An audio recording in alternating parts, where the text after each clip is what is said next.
thrilled to welcome Dr. Colin King from Mary J. Wright Child and Youth Development Clinic at Western University, and Paula Jesty, the President and Chief Executive Officer of MI Understanding. We know that you will learn more about each of them and about the things and services, supports that they offer to our community throughout today's talk. So thank you both very much for joining us, and we're happy to turn things over to you now. Oh, great. Well, thank you so much, Caitlin and Tiffany, for the warm introductions and welcome here. And thank you, everyone, for carving some time out from your lunch hour here to join us and to really think about how we can support some of our kiddos, both small and maybe a little bit older there, around some of those big feelings about coming back in September here. So what I'm going to do is I'm going to pull up my slides here and we can get going.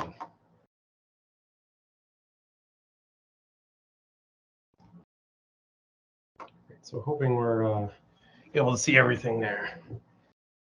Great. Well, thank you again for the opportunity. Colin, yeah. I'm just going to pause you. We can see your slides, but it hasn't gone to present mode. Oh, okay. Thank you, everybody, for your patience. This is often our little challenge with technology as we do this.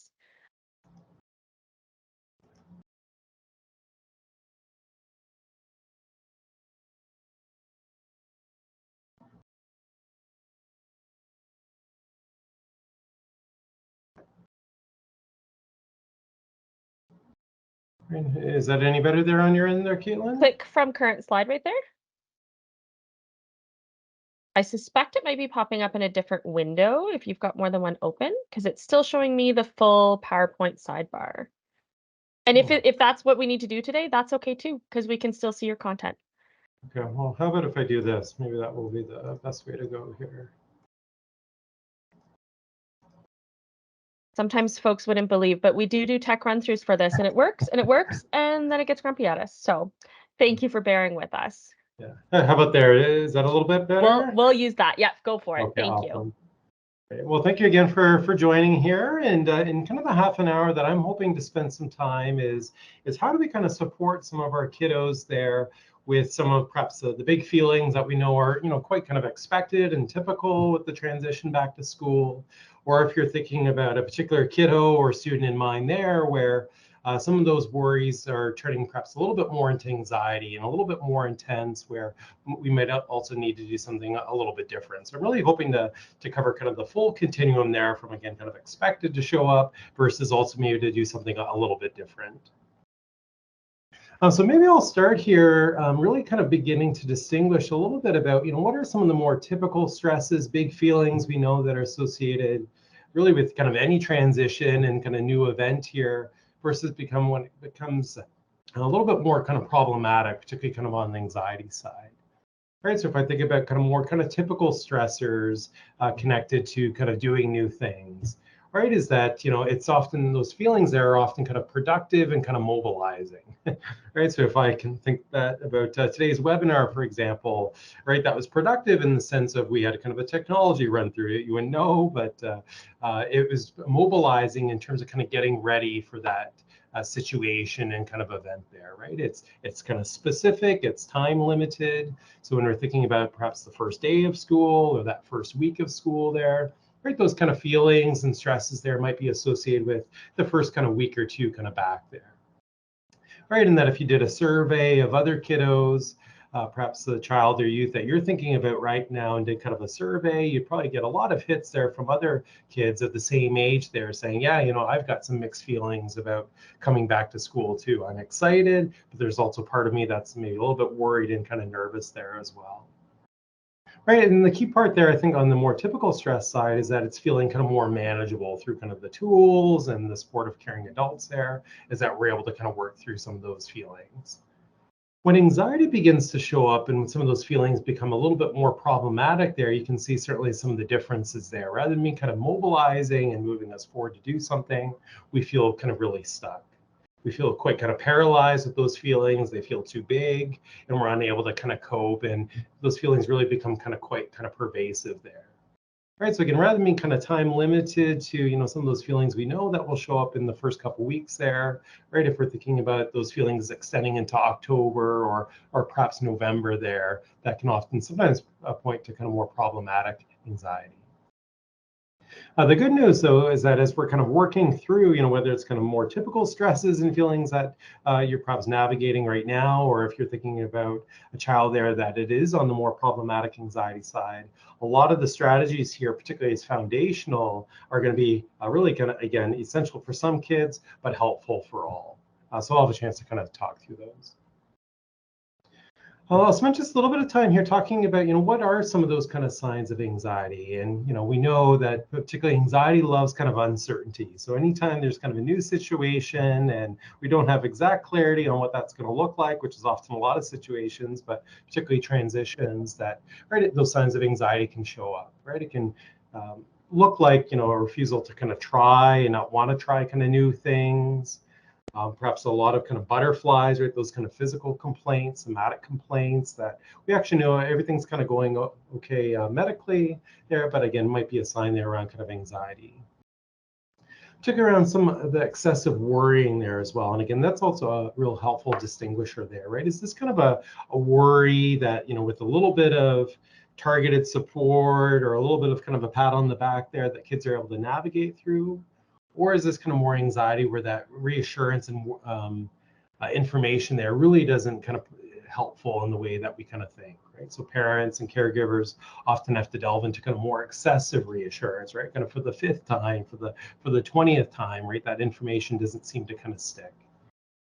And as we get closer to kind of that first day there, right? Some of the families talking about, geez, we're seeing a lot more kind of emotional fluctuation perhaps here, and kind of being on kind of walking on eggshells there, and knowing that some of our kids are really kind of sensitive and tearful with those big feelings that they're navigating right now. On the other side there, we sometimes see also kind of more, it looks like kind of more externalizing behavior that can often give us clues there, again, that some of those big feelings are at kind of work there. Talked about some of the difficulty tolerating the uncertainty, right? That often again associated with coming back to school. Some of that quick kind of irritability and being able to kind of escalate really quickly. They're kind of fine, and then they're kind of not fine. And some of our kids will talk about, geez, it's I'm having a hard time letting this kind of thought or this kind of worry go. And boy, at nighttime there, when we kind of slow down our bodies, that's when those worries really kind of come out, right? It's continual kind of pattern there, and they can't turn those thoughts off to go to sleep. Right now, certainly kind of not diagnostic, but all kind of wonderings there, and with that lens of real curiosity about what else is kind of going on, and can we pull back perhaps the lid there to uncover maybe some of those worries that might be driving some of those behaviors. So when we think about some of the strategies here, I'm going to really kind of walk us through kind of 3 kind of big kind of ideas here, again, that are going to be helpful for all kids, whether it's, again, mixed feelings about coming back or a little bit more on the problematic anxiety side. And when we do the handoff there to Paula, Jesty there as well, some great resources we'll be able to share there too. And it really starts here, I think, for our role as parents, educators, caring adults here is, how do we kind of give our kids the toolbox and the skills here to be able to kind of make sense of what they're feeling. And for me, that really starts with kind of emotions as a foundational piece, whether it's a 4-year-old here or perhaps a 16-year-old going back to school there, making those connections around how they're feeling. Right. So with some of our young ones there, it's often our job there to be able to kind of label and validate. Right. It sounds like you're feeling a little bit worried about that first day of school. Maybe you're feeling both excited, and there's part of you that's also feeling a little bit uncertain or cautious about going back to school. And we can begin to talk about these big feelings as particularly when they're getting in the way, by being able to kind of separate them kind of from the child. Right, so rather than being about kind of Colin's anxiety and boy, it's giving him a hard time and parents a hard time now, we can talk about these big feelings of, geez, I can see how it's really kind of getting in the way right now, or that anxiety is really giving you kind of a tough time. Right, and again, so now we can, with that shift there, we can begin to talk about kind of the feelings and be able to manage that, as opposed to really personalizing it about the child and kind of their behavior. So it's kind of a slight shift there, but really gives us some opportunities there to now strategize and externalize some of those feelings. And I think with certainly kind of caregivers in mind here is, some of our big feeler kids here, it's not just about the first day of school, but other kind of transitions, whether it's going to a birthday party or doing kind of something different there as well, is we're able to slow down and uncover those feelings, to be able to validate and label them, is that we can begin to talk about how we've kind of dealt with some of those big feelings kind of in the past there. What are some of those strategies together there that we can kind of use to develop kind of a game plan? And when I think about this particular area around emotions, I often think about kind of our role, like in caring adults here, as kind of a emotion coaching. And there's a really nice kind of framework here that's really about, certainly kind of spending that time with our kind of child and student there. So rather than sending them away when they have big feelings, to be able to provide that support, to check in with ourselves, keep ourselves calm. And boy, I know that's kind of more easier said than done there, particularly in the context of transitions and mornings in particular there, being able to check in with ourselves and to be able to then kind of validate and name some of those feelings. I'm getting a sense here, Colin, that you're feeling kind of really worried. There's something really kind of on your mind there that you're thinking about. Right, if you're going to sleep, I'm wondering there if there's some other kind of feelings, maybe some worries there about perhaps going back to school. So we name and validate and label those feelings for kids. And again, that's going to help them develop their kind of emotional literacy and toolbox there. And then what we do then at that point around emotion coaching is begin to kind of connect the dots there for kids of because, geez, I can totally understand here why you're kind of worried about that, because you don't know perhaps kind of who your teacher is. You don't know who's going to be in your class. You're wondering where you're going to be sitting in the classroom perhaps. I understand why you'd be worried or feeling scared, or perhaps again a whole range of feelings about what's going to be coming your way. And then the very last step there is really around to be able to kind of model that kind of coping together, that we can, right? They don't have to do it by themselves, and avoiding that temptation sometimes as a caregiver to jump in and solve it for them as well, is that there's some real opportunities there, particularly with our young ones there, to be able to kind of do that together. How have we dealt with these big feelings in the past? Do you have some ideas, Colin, about how we might be able to deal with some of these kind of big feelings? And what I really kind of like, again, this kind of framework here is that it still deals with, often the solution focused side, which is sometimes as parents where we like to kind of jump in, and educators too, around kind of fixing and providing solutions. And it's a little bit more around that kind of skill building perspective. How do we slow it down? Because it really is going to pay some dividends kind of moving forward. So what we're able to do here, and particularly just thinking about kind of anxiety in mind, is again, we're helping kids kind of connect there of how we know kind of anxiety operates, is that we often have kind of a real thinking, cognitive component there. We have the physiological, the feelings that show up around our body, right? I'm feeling my heart racing, I'm feeling butterflies in my stomach. And then, of course, we see kind of the more behavioral kind of output, right? That reluctance to perhaps talk about school, or some of the big feelings there and behaviors that come up of when we start kind of doing things to get ready kind of for school, or thinking about that, right? Is that we help kids make this connections there between what they're feeling, perhaps what they're thinking, or what anxiety is worried about. And of course, just no wonder why you're having kind of a hard time right now. That makes kind of total sense. So some real kind of opportunities there, again, really beneficial for all students, particularly important there for kids who really might be worried. And there's other tools there, and Tiffany and Caitlin are here going to share some kind of resources at the end. This one's from Anxiety Canada. This is Chester the cat there, about, not certainly comprehensive and diagnostic, but again, kind of clues here about how Chester begins to see anxiety showing up for him. Right? And again, I kind of wonder with our young ones here, right, about when I kind of see this, some wonderings here that maybe anxiety's making an appearance. The second strategy here in Realm is really about slowing things down and often focusing on that kind of thinking and kind of cognitive kind of component. And again, that's going to look quite different if you're working with a 3-4-year-old here versus a perhaps kind of teen here. But it's beginning to recognize that the thoughts that we have there are often a key part and behind, some of kind of the anxious kind of responding and kind of behaviors. So again, rather than always kind of reacting to it in ways that feel kind of reactive and responding to the anxiety there, what we do in this particular strategy is begin to take a little bit of kind of a timeout. Is to say, okay, you know, I'm hearing here again kind of some of these kind of worries that are going on. Can we actually slow it down, put the pause button, and actually kind of examine kind of what it's saying, or what its evaluation is right now? Right, and again, kind of our response here, and I speak to this as both a psychologist and a parent here, is often around to dismiss and reassure kids, right? Oh, you don't need to worry about that. It'll be fine, right? When those kind of worries kind of come up, right? So what we want to do there is kind of hit a little bit of kind of the pause button and say, wait a second, okay, so maybe that's one thought of what could happen, but what else could happen kind of there as well.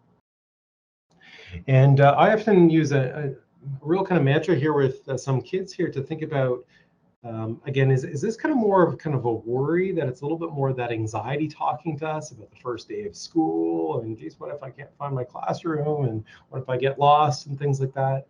Or is it a little bit more of kind of a problem, right? I don't know where to go.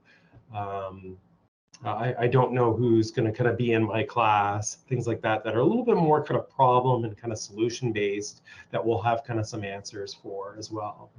And I think for lots of kids there, it really helps distinguish there about kind of how we respond, because often kind of problem based questions there is that we can resolve together. There's often kind of some ideas behind that. Whereas for worries there, we take a little bit of kind of a different stance. Right, so I think about some of the kiddos that we've been supporting in previous years around this kind of time of a month here, right? And perhaps a common thought here is around, geez, I'm going back in September and I don't have kind of any friends, right? And thinking about your particular kiddo here, right, that could be kind of a worry thought of, geez, we know that they have kind of a roster of friends, and we have a lot of kind of evidence for that. Or is it a little bit more on kind of the problem side of, there is some challenges here that, geez, we're going to develop a plan here as we go through the month with our classroom teacher and the school there to be able to kind of problem solve that there as well, and begin to make that distinguishing there based on what you know to be true about kind of your kind of child there. And again, for a lot of kids right now, I think that there's going to be a lot of kind of thoughts there that are very much kind of in that worry domain. But again, problems there as well. If that's causing a lot of stress, that's something we can kind of then collaboratively work together to address there.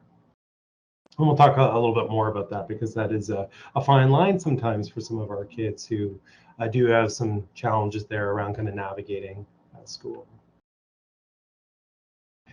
And why I really like those first two steps there, again, focusing on kind of emotions and making the dots there, understanding some of the thinking when we can there.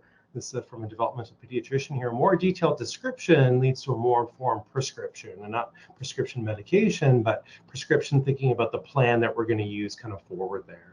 Because the types of worries that I might have about going back in September might be quite different from what Tiffany and Caitlin are kind of worried about there as well. And it might have kind of different strategies. Again, not always kind of possible here, but we're starting those conversations with real kind of curiosity and collaboration to get as much information as we can. So when we think about those kind of thinking worry-based strategies there, again, we're kind of hitting the pause button on that kind of cascade of worries that come about that kind of first day there, right? And I know our kind of anxious, worried kids here, right? It's August 24th, but these worries have been in the back of their minds here since school ended here, right? Right, so what we're trying to do is take that kind of thought that anxiety is telling us, this kind of story here, and we're going to begin to kind of externalize and actually kind of examine that. Right, to actually look at, what is some of the evidence around that? What would you tell a friend who's kind of worried about this? What's the best thing that could happen? If this thing did happen, what would you kind of do? How would you kind of problem solve and work through that? And to come up with a little bit more of a helpful or a realistic thought compared to kind of just the narrative that anxiety is telling us about all doom and gloom and all our worst case fears have kind of come to light there. Is that there's probably another story there, and actually some evidence for that, again, that's more of kind of a worry. When we look at that and there is evidence for that, again, that might be a little bit more of kind of a problem-based side that you and the child and other supports might be able to kind of work through. But most of the time, kind of worries around here is that it is, again, kind of worry showing up and kind of doing its thing. So is there a more helpful thought there that we can hold on to as we navigate the first days and weeks back there? The third strategy here is, a little bit of kind of the art and the science here about what we know, particularly for anxious kids, can make kind of a difference there. And this is some of my work as a school and child clinical psychologist and the work we do here at kind of our teaching clinic and webinars and things like that. But it's to kind of plant a seed here with perhaps kind of parents and the caregivers here today too, is how do we find those small incremental kind of next steps right now so that the first day back isn't this kind of big, huge thing that we know will produce tons of meltdowns and is, 10 out of 10 kind of difficulty here. But how do we take those small baby steps kind of forward right now to make it a little bit easier? Not to say it's going to be kind of easy, but to make that first day, first weeks there a little bit easier. And that really comes from some of the evidence we know around kind of treatment for anxiety. There is that around exposure, which is really about some of the doing parts, actually weakens those connections and associations with anxiety, whereas facing some of those fears and showing those worries who's boss really kind of makes the difference there. We know avoidance can strengthen anxiety kind of over time. And again, if you've got kind of a kiddo or a student right now that you're thinking, geez, we're not talking about kind of back to school at all. Again, that might be some of that avoidance that's really, again, kind of driving the bus and anxiety at that point there too, right? Trying to kind of avoid any kind of discomfort related to anxiety there. But we know that, again, that kind of exposure and that personalized graduated plan there is really such an essential ingredient there for all kind of anxious kids, because that's really what makes the doing kind of easier and really promotes new learning there as well. And I'll talk a little bit more about this because I know this is a really big step here. So this is a visual that I often use with kids I'm kind of working with, and it works kind of with teens too. It's really kind of across the age range here, and actually adults here too. Is again going back to that idea here of finding that kind of just right kind of piece. Right, so if kids were going back to school tomorrow there, and geez, when I think about that, that would be 10 out of 10 there. But having a conversation there, perhaps about school and what I'm excited about, maybe what I'm kind of worried about there as well. If I had to kind of rate that, maybe that would be kind of a 3. Right, maybe thinking about going back to school shopping or finding that backpack that was put away somewhere in the house there at the end of June. Right, maybe that's a 5 or a 6 there. Is that we can begin to find those kind of entry points for our kiddos. Again, some of those with big feelings, normalized worries, and those with more problematic anxiety there as well. But it's a starting point about where we can kind of begin there. And again, knowing that as we go through some of those steps, the things that we thought were kind of a 7, as we get to that step there, boy, that's not maybe a 7 anymore. It's more of kind of a 5. And things that were a 9 there, it's still kind of tough, but maybe it's a little bit more of kind of a 6. So that's where that kind of personalization becomes kind of really important. And I really am kind of the belief that exposure is something you do with someone as opposed to kind of to someone, right? So we really want to involve our kids here as collaborators, to get their input, involvement about where they're at right now, and particularly for kiddos for whom, geez, we're going nowhere near talking about even the topic of kind of going back to school and seeing the backpack or pencils there on kind of the counter really induce kind of some of that anxiety. So how do we kind of start there? Where do we need to kind of begin? Now, this is a visual here that I often use as part of my kind of work, and I feel really is an apt descriptor there if you see me doing any of my other anxiety presentations here, because it really talks about the mechanisms there about when anxiety is driving the bus and really making decisions kind of for kids, and ultimately kind of how we kind of move forward here. Right, so if I think about perhaps presentations, that's a common one for kids and adults alike here. Right, but say I had to give kind of a presentation at work here, perhaps tomorrow there, right? And as we're getting kind of closer to tomorrow's kind of presentation there, my anxiety kind of might rise if I'm kind of someone who really kind of struggles with that, right? The night before, the morning of, as I'm getting dressed to kind of go into work. My anxiety is really kind of in charge there, right? It really promotes strategies that in the short term are really kind of adaptive there, but are about not feeling that discomfort. right? So maybe at that point there, I'm not feeling well and I can't kind of go into work kind of that day, right? And what would often happen there of what we kind of know is there's some temporary kind of relief that comes from that. Suddenly I go from feeling really uncomfortable there to not going into work and feeling much, much easier. Right. The challenge with that is, oh, geez, no problem. They rescheduled my presentation there to Monday next week. And off we kind of go up kind of that anxiety kind of hill again. So again, and this isn't to say that, boy, there's some days there where as both kids and adults there, we say, geez, I'm not in kind of the space today, maybe tomorrow, right? We all have kind of days like that. But where anxiety becomes a little bit more problematic there and causing, calling the shots there is that we get stuck in this kind of negative reinforcement loop of that there's a lot of relief that comes from escaping or taking detours around some of those situations and contexts there that we know kind of bring on some big uncomfortable kind of feelings. And that's where kind of over time they're getting stuck in kind of that loop there is that it becomes a really hard cycle to kind of break out of. And we don't get those opportunities to habituate, which is just a fancy term for saying getting used to those feelings and be able to kind of learn and kind of move through that.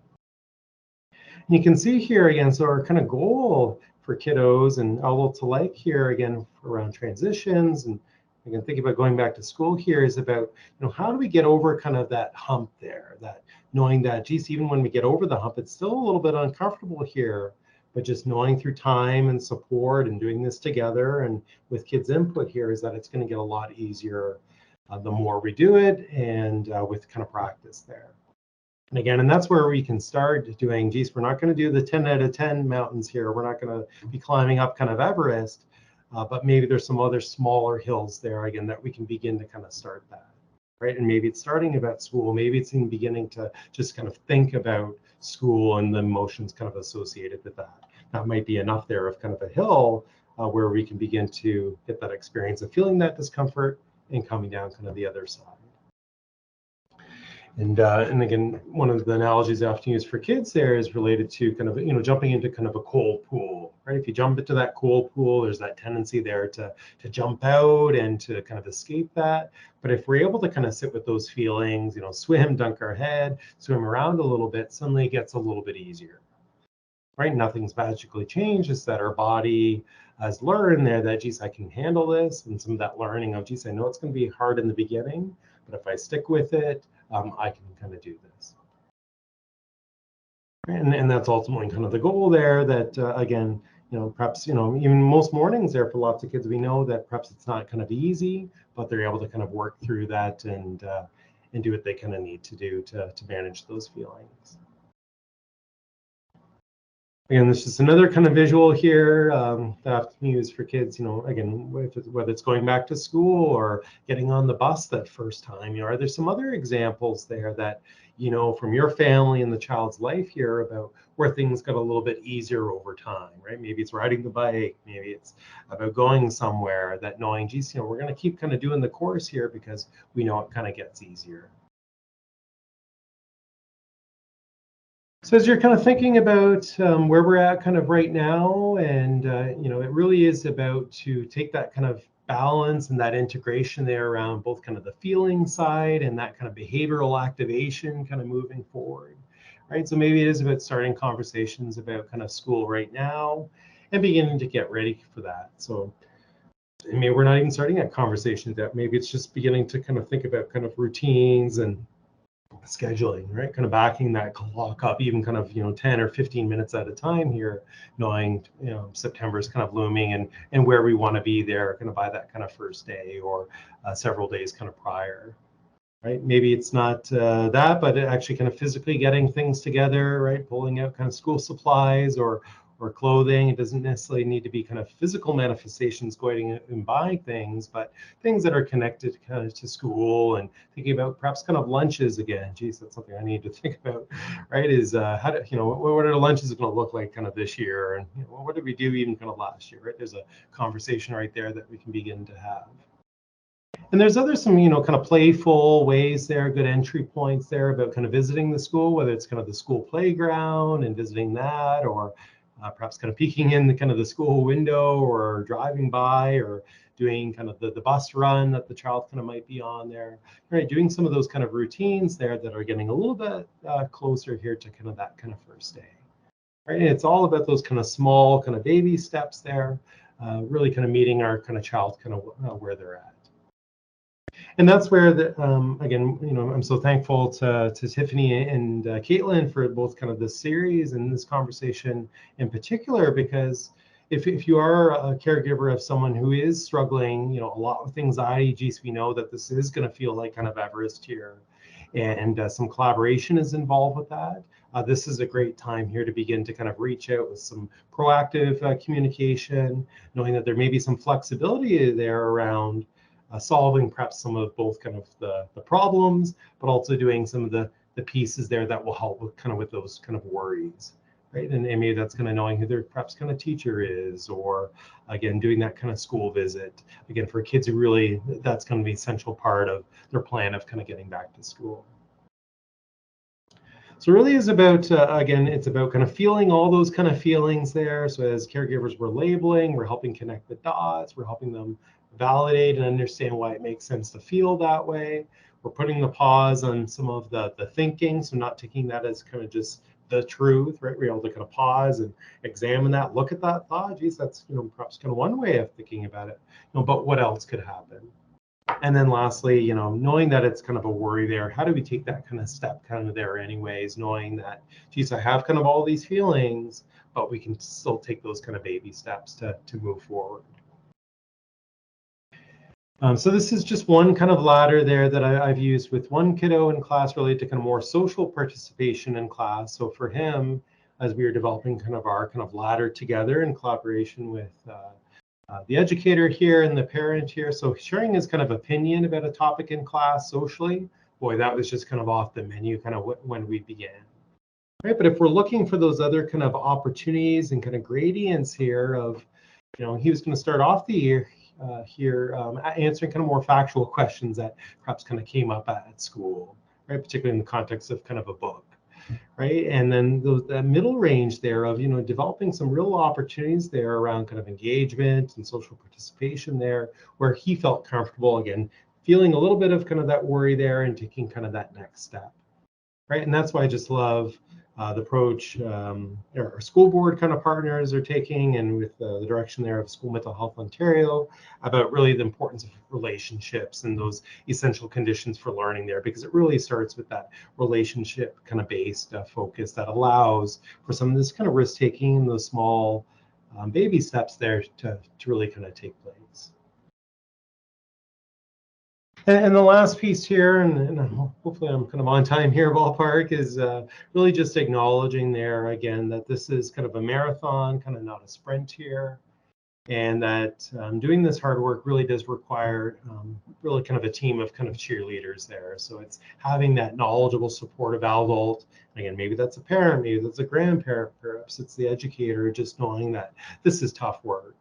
Right, that this is a real skill, not a will situation. It's not about trying harder, but really kind of working in ways that are kind of targeted and really skill based to develop that kind of strategies and knowledge base there.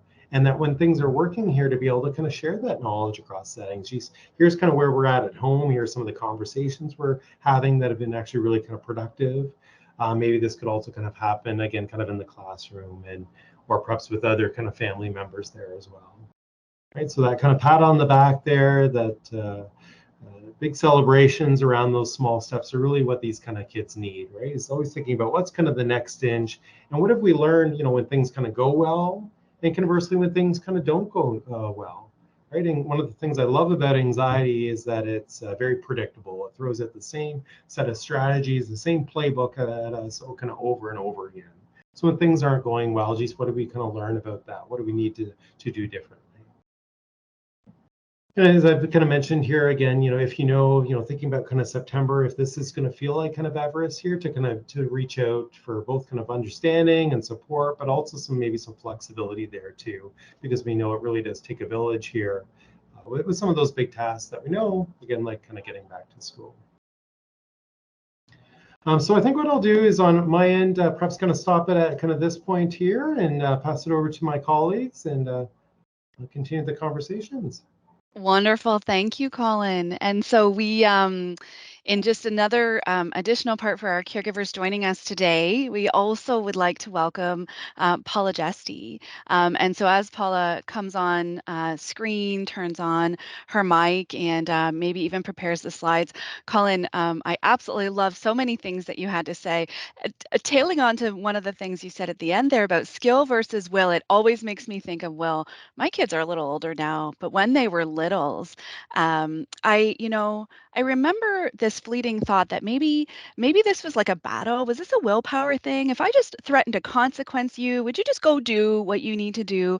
And what I learned on a parenting journey, aside even from my professional journey, was that, you know, when we offer our kids that emotional validation and support, it actually strengthens their ability to lean in to those hard things. And so, like threatening or like forcing consequences or threatening, I just never saw that have a product of you know, getting them to comply when that emotional intensity was so big. And so, thank you for sort of validating that, saying that, helping caregivers understand that piece about like little steps and being together and doing together. It is always easier to do hard things together, which is why the four of us are on the screen together right now. And so, welcome, Paula Jesty. We specifically tapped Paula on the shoulder because she is a very important partner of ours, and she represents an organization that is parent-led and beautifully developed. And Paula has some really exciting tidbits for our audience today, so I won't do any more talking at the moment, but would love to welcome Paula and learn a little bit more about what she's offering and what she represents. Thanks, Paula. Thanks, Miss Tiffany. You need to come with me every time and introduce me. That would be Happy wonderful. to do it. No problem. Well, I'm going to share my screen now so we can see. And really, the organization that I'm involved with is called Am I Understanding? Can we see my screen? Yes? Fantastic. Thank you. And my understanding was developed because, as Colin said, there's so many great tips and tricks that we need to remember to support our littles. And wouldn't it be lovely if we all had Dr. King on the first day of school in our house helping us out? And that's not always possible. And in those stressful moments, it is easy to kind of forget some of those tidbits that he talked about. And so, am I understanding the whole idea was how do we start a conversation around children's mental health in those moments? One of the things we realized was, if there was a third party or a third component helping us start those conversations, and what if we use some fun, fuzzy characters like the fellow behind me or the ones that we see on scene? Could we, in partnership with the school board and with educational and medical programs like what Dr. King's involved with, could we create some stories that help families start a conversation? So if you go to our website, Am I Understanding? These are all free resources for families. They have been vetted. Dr. King has worked with us for a very long time on these. And the idea is that it's a small, short story that helps families start those conversations. So whether we're talking about change, anxiety, or again, if I talk about what we've discussed over the last little while, that separation anxiety around getting back to school, it's a really good start place for families to start those conversations and start that communication. Our resources are designed for children 12 and under. Obviously that varies, right? But again, what we've tried to do is talk up. So it really is a resource that not only the children can get something out of, but also parents too. They're good share tools. If you are working with a caregiver, if you do have kind of auntie and uncles involved or neighbors or friends, it's a great way of explaining to people who don't understand where anxiety is coming from, what's involved and what their role is and what they need to do. Ideally, with Am I Understanding, what we're trying to do is create a community of support around families in order to help them out and in order to start that early intervention. If you look at the resources, and again, we've got quite a selection of videos here on social anxiety, change, inner coach, OCD. If we go down a little bit more, these are some ones, our more recent ones that we've developed. Emotional regulation is a good one. And really what we try and do with this video, it's going to play, is when we go to the site, there's some great tips for parents to start with. Excuse me. So if you go to the video here for parents to watch first, it's a good way for you as a parent to start. And what's wonderful about these videos is I'm going to press the pause. Of course, sorry everyone, is you know, you do get Dr. King in your house first thing in the morning, who again reminds us of some tips and tricks when we're dealing with, in this case, emotional regulation. So again, a good opportunity as a parent to remember what you need to do before you start the conversation. We have some tips and tricks here. And then as a family, you're encouraged to watch the video together. It's a great way to develop shared language. It's a good resource that can be accessed on your phone because, again, sometimes best laid plans. Again, if we get back to that first day of school, you can go over these things the night before, you go over them that morning, and there you are sitting in the car, and all of a sudden the anxieties come back. So these, again, are good stories to remind everybody what their role is in working together when it comes to supporting anxiety and children's mental health. Another key piece of our page is a program called MI Friends. Because again, as Dr. King mentioned, for some families, there's a little bit more. A little bit more as far as the anxieties, you know, we do have a little, it's not just as easy as watching a video and having that conversation. For some children, they need that support. And for parents, they shouldn't have to do it alone. This is not a situation where you're isolated on your own, managing your own emotions, managing your children, and managing the situation as a whole. So we've developed an online resource called MI Friends. Again, it's a free resource for families. And really what it does is it helps families track behavior, come up with strategies, and build a plan. And what's fantastic about this is it's an opportunity for families to really kind of get an understanding of where those points of concern are, where things kind of go off the rails, and track that. It helps them come up with strategies. There's an online working book for parents and for children, very easy use, right? But an opportunity again to develop those strategies and to come up with a shared plan. So again, you have those communication tools that you can take into your school and say, look, this is what we've been dealing with. Here's where we're struggling. Can we work together? What's nice about this program is, like I said, there is a parent component and a children component, but kids also get their own version of Poppy. So the rabbit that you're watching the videos are, and there are some really great resources around big feelings where the families can watch in those moments when big feelings are going, where again, I call them kind of the parent breaks, because it's a minute and a half where parents can take a deep breath and kind of get their emotions under control, while Poppy's reminding the little one of what they need to do, right?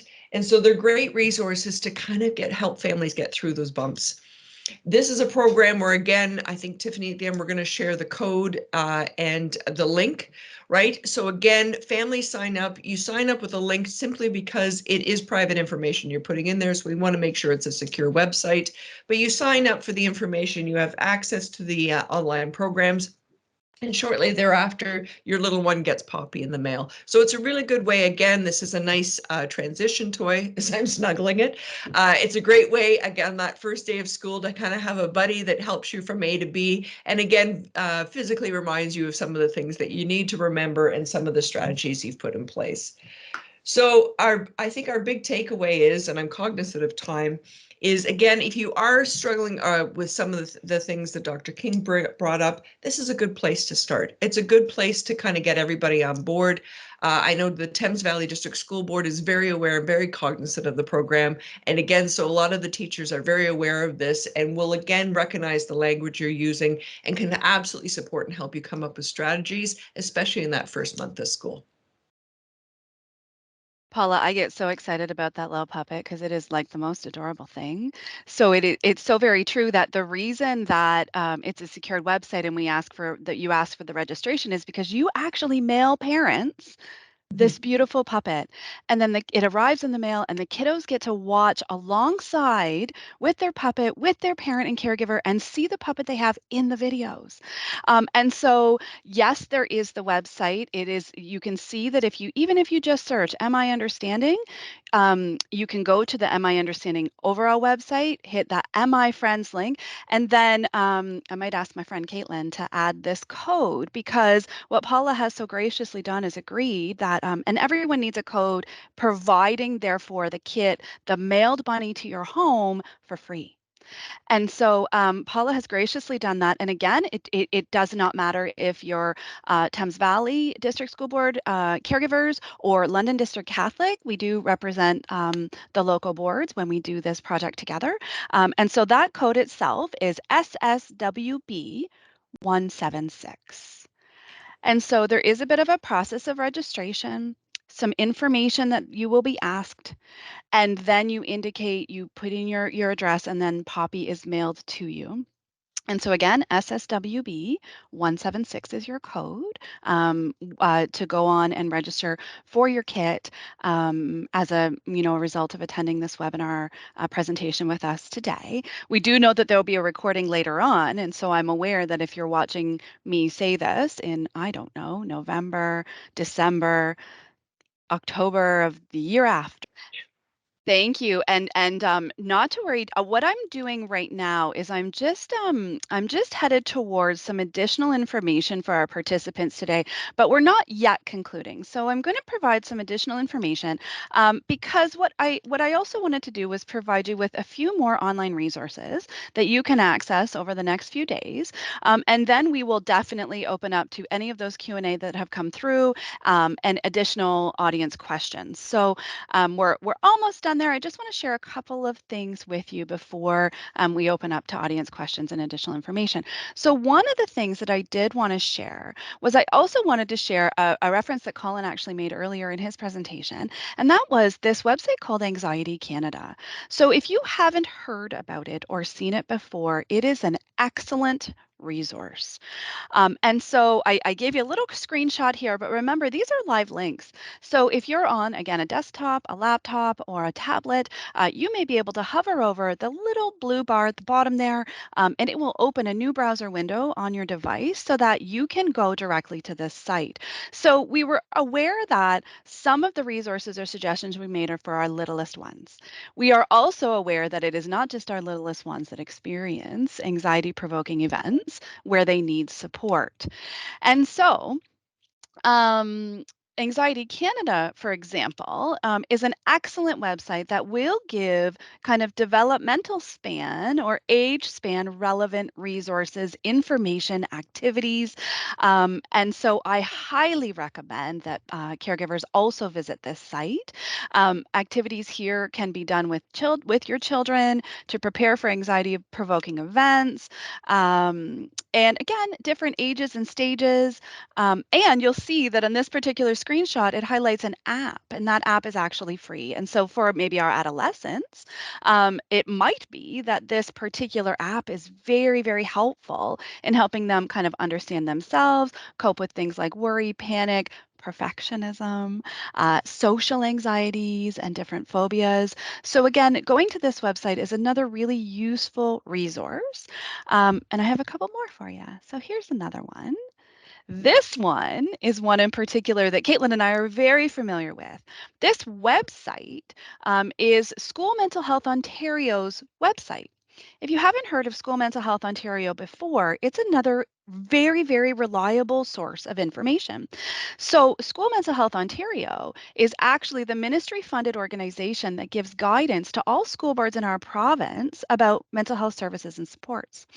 And so, in addition to School Mental Health Ontario providing staff like Caitlin and I with consistent and reliable information to support student mental health, there's also information for parents and students, caregivers and students. And so, another thing that I appreciate about School Mental Health Ontario, or we usually shorten it and call it SMHO, is that there are areas where students can lend their voice to content development. Well, that's amazing. And so, from my perspective as a school social worker, there really isn't anything better than having students help us shape the services that they need in their schools. And so, I highly recommend this website. On this website, there will be additional links to other websites that are relevant. And so, I encourage you to visit this one. And the final one that I have to show you here is another kind of reliable and local source of excellent quality information for youth. And so Mind Your Mind has been an organization that's contributed to the youth mental health field locally for quite some time and is set up in a way that for adolescents in particular, they can navigate the site really easily to find what they need. And so in particular, there's content on this site that they have added about how to help a friend, And we'll notice that those social relationships, in particular for adolescents, are very, very significant and relevant. And so, understanding what your friend is going through and understanding how to help them in appropriate ways is available on this website and really useful. The other thing that I highlighted in the screenshot for you is the content that they add in particular about resources, culturally relevant and specific resources that they list for Black, Indigenous, and people of color youth. Just in case you haven't heard the term BIPOC before, that's what it stands for: Black, Indigenous, and people of color. And so this website has a wealth of information to support the mental health and well-being of our young people. And so those are just 3 additional sites for you that you can follow, and we will upload to our website following the live webinar today. So All right. And with the screen that you see before you as well, should there be, again, any sort of tech difficulties and you do have continuing questions or want to reach out mhm. to any of myself, Tiffany, or our presenters individually, those emails are there for you. And Tiffany's just going to go over those last few links then. Absolutely. So first, let me say a massive thank you to Colin and Paula for collaborating with us once again. Your presentation, your information is so timely, always relevant, to help us learn how best to support our children through social anxieties and, in particular, back to school worries. We really appreciate our kind of ongoing relationship with you and the way that you emphasize just coming together with your child, being able to understand, what they're experiencing, and then supporting them to kind of lean into that discomfort after you understand what's going on and what they need. The other thing we really appreciate is that emphasis on connecting with people who receive your children, whether that's, I mean, goodness, that could be at a daycare program, that could be at a new sport, that could be with a coach, that could be at school. There's so many other adults that you can connect with to support your child. And I think it is always true that when we connect with one another, things sometimes feel easier than trying to do things all on our own. So thank you for being that community of care around our caregivers. Thank you for being excellent partners with us. And so just those last few details on this slide for our participants are that if you have any questions or require more information about this presentation or our project overall, this slide will highlight key contacts for you. Um, the other thing that we always beg of from you, because it helps us to be able to just get better and better throughout this project, is to take just a few minutes of your time to do this feedback survey. This helps our presenters, but also helps us better serve our community as we move forward. And again, we want to highlight our website where you can find information about past and future workshops, where the feedback form is. We have a suggestion box for future topics or community partners that you might suggest that we pair with. And at the top of that very same site, you'll also find a link highlighted in yellow to sign up for our mailing list so that you can get information in advance about things that are upcoming, or even highlighting additional services to the community from our partner organizations. So, for example, Colin's organization, who often offers services, supports, and programs to community families. So, without further ado, because it is exactly 1 o'clock, we wish everyone well on the remainder of your daily journey, and we surely hope that you join us again in the future for other workshops. Thank you so much, and take care.